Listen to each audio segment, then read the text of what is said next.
Les rigolos Alassane Ouattara et Oumarou Sissoko Embalo de la CEDEAO lancent un ultimatum au Mali à compter du 1er janvier 2023.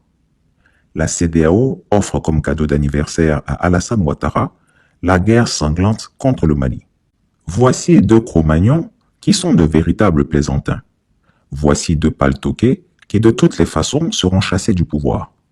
Croient-ils que la CEDEAO est leur propriété? La CEDEAO est-elle leur milice désormais? Je vais vous dire aussi, il est déjà sur la table, en création d'une force anti-putsch qu'on est en train de penser à créer.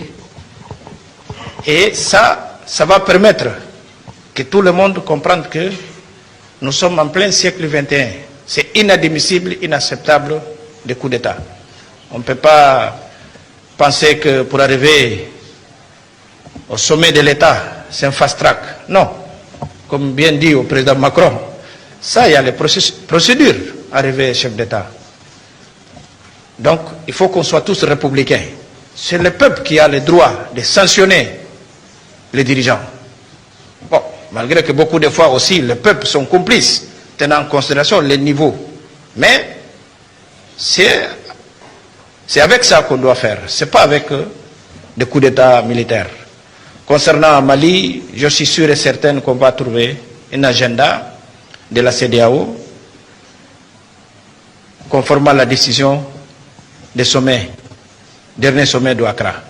Depuis que le Mali souffre du terrorisme, où était la CEDEAO pour venir combattre les djihadistes?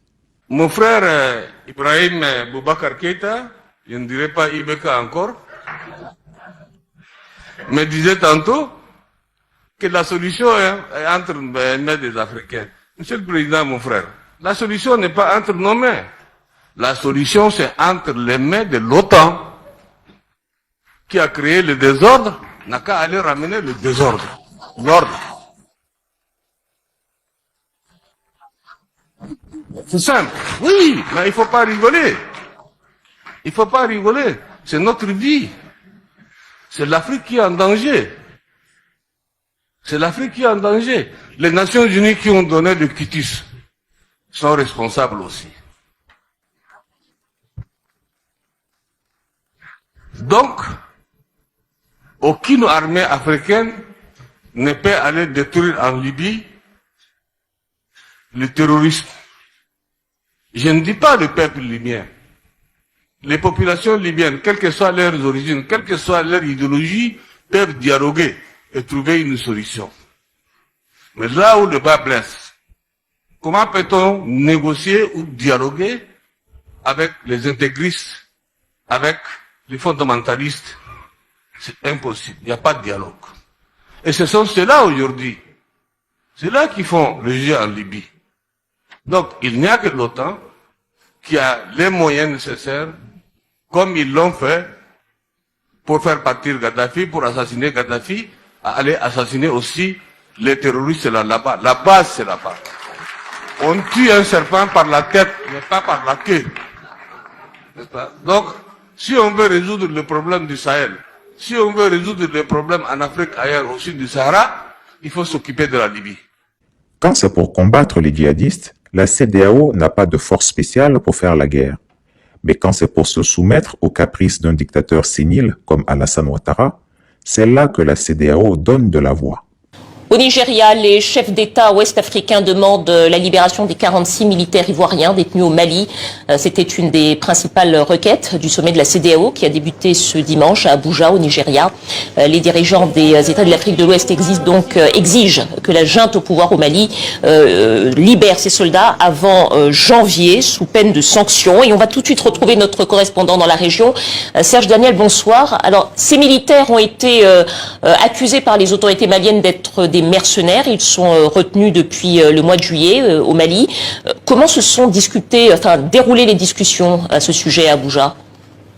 Alors, selon les témoins de ces discussions qui se sont déroulées lors d'un huis clos, plusieurs personnalités ont rapporté les propos qui ont été tenus à Bamako par les militaires lors de médiation. Le président du Sénégal s'est par exemple rendu à Bamako pour réclamer la libération de ces militaires. Le président de la Sierra Leone également. Et le dernier à s'être rendu, c'est le Goodluck Jonathan, ancien président du Nigeria, qui est le médiateur de la CEDEAO pour le Mali. Évidemment, on se rend compte qu'ils ne sont toujours pas libérés. Alors, la conférence a demandé au Mali de libérer les 46 militaires avant le 1er janvier. Et pour porter le message, après nos informations, c'est le président du Togo, Faure, qui va se rendre bientôt à Bamako pour faire passer le message. Il faut rappeler qu'il est le médiateur de la sous-région dans cette affaire. Et l'autre grand sujet de ce sommet, Serge, c'était la lutte contre le terrorisme. Quelles ont été les décisions prises ?